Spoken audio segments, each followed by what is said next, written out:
Well, good morning, Catalina Foothills Church. It's Pastor John Stone here, and we're in Acts 19. We're going to look at this for 2 weeks. The first part of this chapter says it's about a riot that occurs because the people feel threatened in Ephesus. They feel like their income and their way of life is threatened. And part of what we need to see is that anytime the gospel comes, it absolutely threatens our way of life. Everybody's.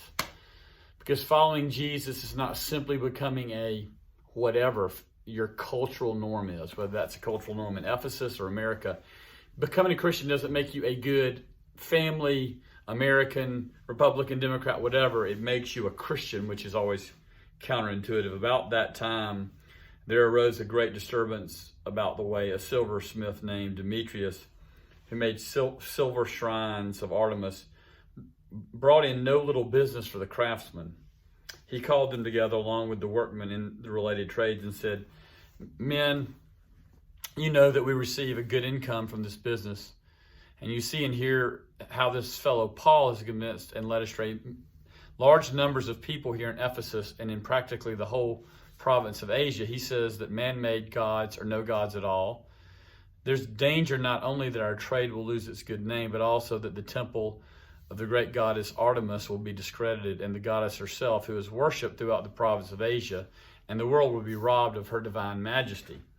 When they heard this, they were furious and began shouting, "Great is Artemis of the Ephesians." Soon the whole city was in an uproar. The people seized Gaius and Aristarchus, Paul's traveling companions from Macedonia, and rushed as one man into the theater. Paul wanted to appear before the crowd, but the disciples would not let him. Even some of the officials of the province, friends of Paul, sent him a message begging him not to venture in to the theater.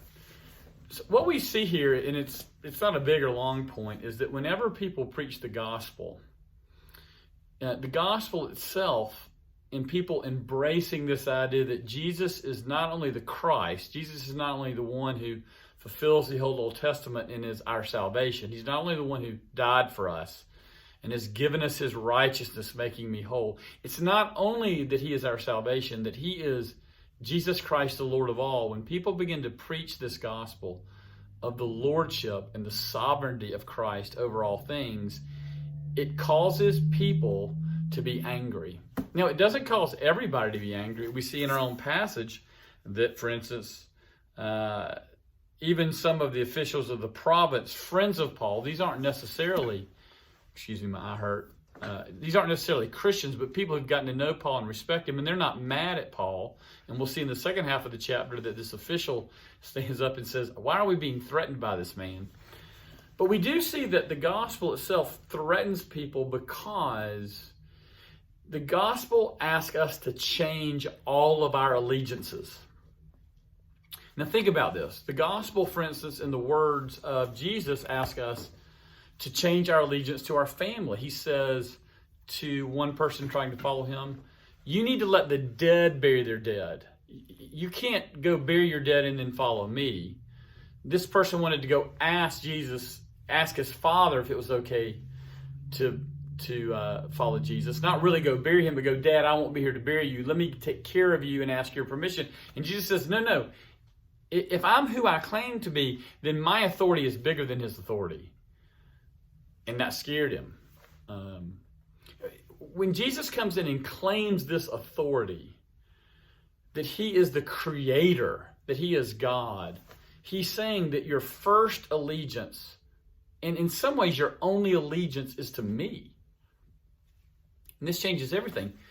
Of course, we're going to love our families and love our children and love our neighbors and love our communities. But it changes because now we have to say to people, look, you need to follow Jesus. In this case, you need to quit making idols. You need to quit lying to people about Artemis and about this God who fell from heaven. And you need to be honest and say Jesus is the Christ, the Son of the living God, and that'll impact your income. It really hits people where it hurts, because now he's expecting them to stop being and stop trafficking in idolatry and traffic in something else. You're going to have to change jobs. See, the gospel threatens all of us because it doesn't let us become comfortable in the life. Jesus doesn't just baptize the life we have. He asks us to be totally changed. He's asking these men to quit being artisans of Athena, the god who fell from heaven, and to be something else. See, the gospel, and I don't know where this is true for you, but the gospel always disrupts you.